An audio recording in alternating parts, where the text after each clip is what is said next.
Down sindromlu uşaqlarda biz öyrənmə əlilliyi görürük. Yəni bu uşaqlar digər uşaqlar kimi məsələn hərfləri öyrənsin, riyazi qabiliyyətləri olsun, digər uşaqlar kimi olmayacaq və çox vaxtı ömür boyu Down sindromlu uşaqlar IQ aşağı olaraq qalacaqlar.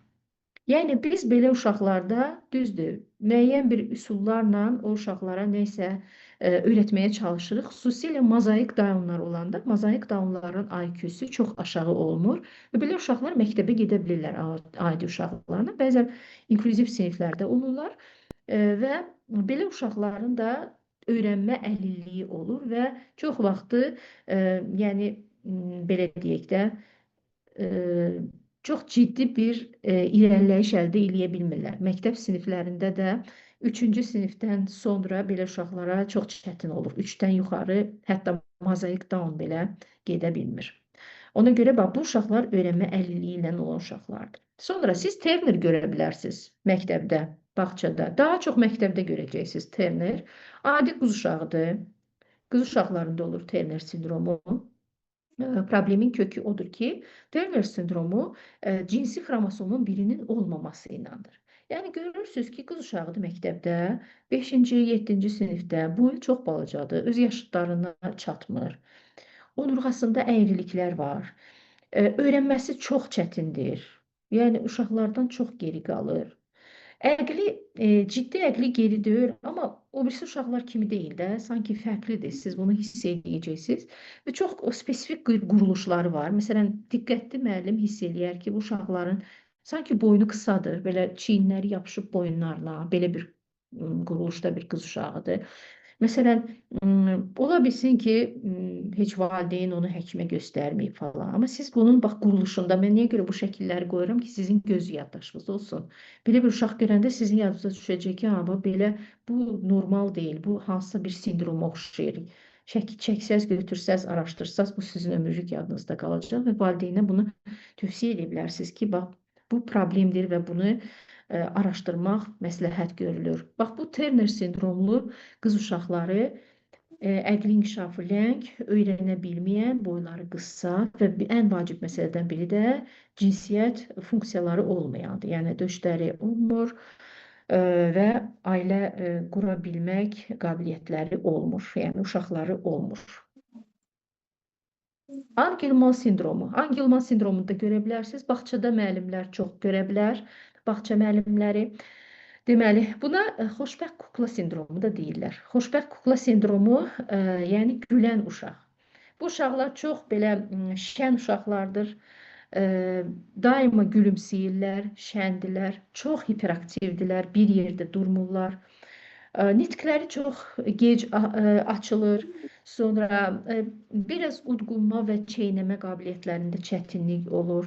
Həmişə ağızlarının suyu axır, tüpürcək axır, yəni ağzından çeynəmə qabiliyyəti zəif olur. Məsələn, əti falan çeynəyə bilmir və eyni zamanda öyrənmə əlilliyi olur. Belə uşaq digər uşaqlardan fərqli olur, geri qalır və əqli geri olduğuna görə belə uşaqlar məktəbi tamamlaya bilmirlər və dediyimiz kimi sonradan əqli gerilik diaqnozu alırlar.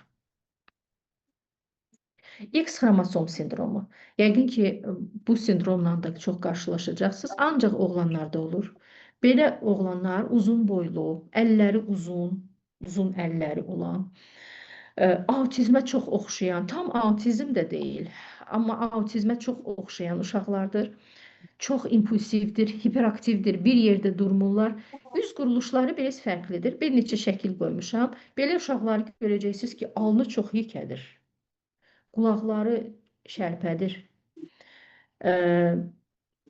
Autizmə bənzər qapanmaları var. Uşaqlarla oynamırlar və çox aqressiv olurlar. Başqa uşaqları çox vururlar.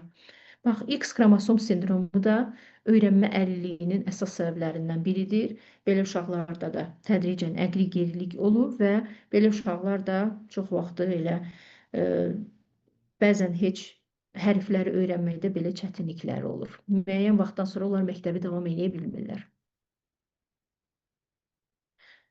Autizm spektr pozuntu. hal-hazırda dünyanın əsas problemi, hətta o dərəcədə problemi ki, artıq Tramp da dilə gəldi və sanki onun müalicəsini tapdığını bəyan etdi. Autizm artıq dünyada 36 uşaqdan birində rast gəlinir. Tezliyi çox artıb. Heç kim hələ dünyada başa düşə bilmir ki, niyə autizm uşaqların sayı bu qədər artır. Hələ ki, alimlər bunun üstündə işləyirlər. Hər autizmli uşaq öyrənmə çətinliyi olan uşaq deyil. Yadınızda saxlayın ki, tədqiqatlara görə 3 autizmdən birində öyrənmə çətinliyi olur. 3 autizmdən ikisi hətta qeyri-adi istedadı olan uşaq ola bilər. Autizm insanlar var, hansılar ki, Nobel mükafatı laureatıdırlar. Riyaziyyatda, fizikada qeyri-adi kəşflərlə məşğuldurlar. Ona görə autizmə hamısını eyni gözlə baxmaq olmaz. Autizm uşaqlar fərqlidirlər.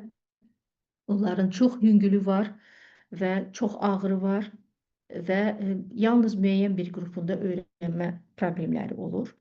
Bu da ağır qrupda.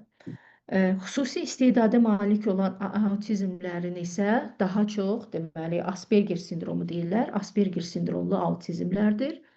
Hansılar ki, xüsusi istedadları olur. Hətta xüsusilə riyazi istedadları çox güclü olur. Belə uşaqların qeyri-adi hesablama bacarıqları olur. Deməli, biz dedik ki, bax, indiyə kimi sizə sadaladım.